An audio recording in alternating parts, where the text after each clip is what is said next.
Today I have two trivial questions. Why do we call it Christmas, and why do we celebrate it on December 25th? Let's start with the first one. Why do we call it Christmas anyway? Why not just call it Jesus' birthday day? If you thought this is a good question. So let me ask you a question. Do you know what communion is? It's when they serve grape juice and bread in church. It's to have us commemorate and honor the Last Supper. I'm not done. Some churches call it communion. Other churches call it the Eucharist, another word that means to give thanks. The celebration of the Eucharist is called a Mass in those churches. Still not done. Once a year, they hold a Mass to celebrate the birth of Jesus Christ. That celebration is called Christ's Mass. So that's why we call it Christmas. And December 25th, the day Jesus was born. But there's only one problem.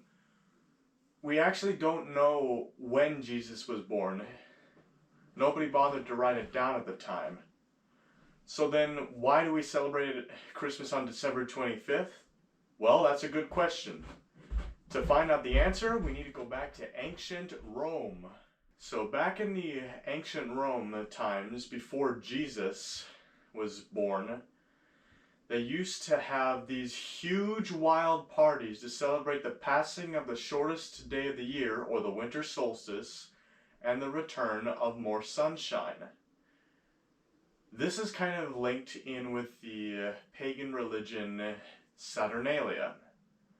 And some of the people were actually worshiping the sun. Yes, they were bowing down before a big hot ball of burning gas. The reason why is because they didn't know any better then. But by 350 AD, some Romans had converted to Christianity. So the leader of the church, Julius I, declared that December 25th should not be a day for worshiping the sun, but should be instead repurposed to celebrate Jesus, the Son of God. And we've been celebrating Christmas on December 25th ever since. So there you go.